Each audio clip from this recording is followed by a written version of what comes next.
కొత్తగా ముద్రించిన కరెన్సీ తప్పుదారి పడుతుంది, మన భవిష్యత్తు బీటలు పడుతుంది, అందరం కలిసి అడిగేద్దాం, అన్యాయాన్ని అడ్డుకుందాం అన్న పట్టించుకోలే. జనం కలిస్తే జగమే తల వంచిద్దన్న నమ్మల. విశ్రాంతి లేకుండా పోరాడదాం, విశ్వమైనా సరే వంగి సలాన్ని పడుతుందన్న వినిపించుకోలే.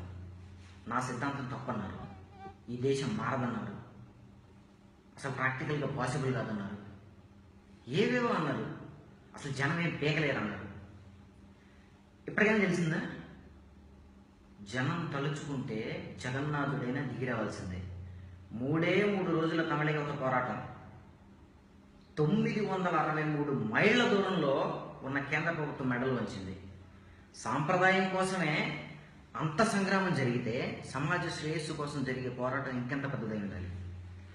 ఆంధ్రాకి స్పెషల్ స్టేటస్ ఇస్తానన్న విషయంలో కేంద్రం వెనకడికి వేస్తే నువ్వు నీ ఇంట్లో మడత మంచం మీద ముడుచుకుని పడుకుంటే నీకేమీ కాదేమో, కానీ పోయేది నీ బిడ్డల భవిష్యత్తు, భావితరాల బతుకు. మొన్న నేను ముందడి వేశాను, మీరు ముందుకు రాలా. ఇవాళ మీ నాయకుడు ముందడి వేశాడు. ఏపీకి ప్రత్యేక హోదా సంపాదించడానికి జనవరి 26న వైజాగ్ ఆర్కే బీచ్లో నిలబడదాం రా అని అడుగుతున్నాడు. అయినా కదలవా? ఆ రోజు స్వతంత్ర సమరయోధులు నాకెందుకులే అనుకుని ఇంట్లోనే కూర్చుని ఉంటే వాళ్ళు ఇంకా నువ్వు చెప్పులు తుడుస్తూనే ఉండేవాడివి. ఇవాళ నువ్వు ఇలాగే మూసుకొని కూర్చుంటే రేపు నీ కొడుకు భవిష్యత్తు కూడా అలాగే ఉంటుందేమో.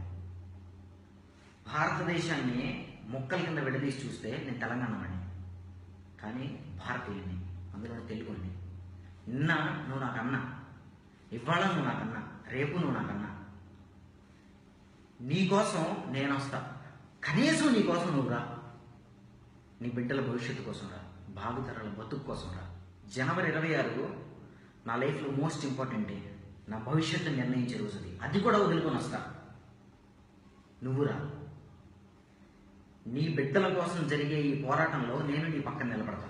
మనందరం కలిసి వెళ్దాం, ఏపీకి ప్రత్యేక హోదా సాధిద్దాం. పవన్ కళ్యాణ్ సినిమాకి మొదటి రోజు టికెట్ కోసం పోరాడే ఫ్యాన్స్ మాత్రమే వచ్చే వేదిక కాదు ఇది.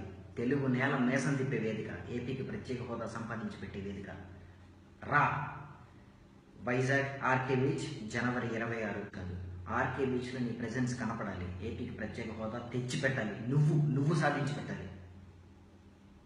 నువ్వు అక్కడికి వస్తున్నావు, రా.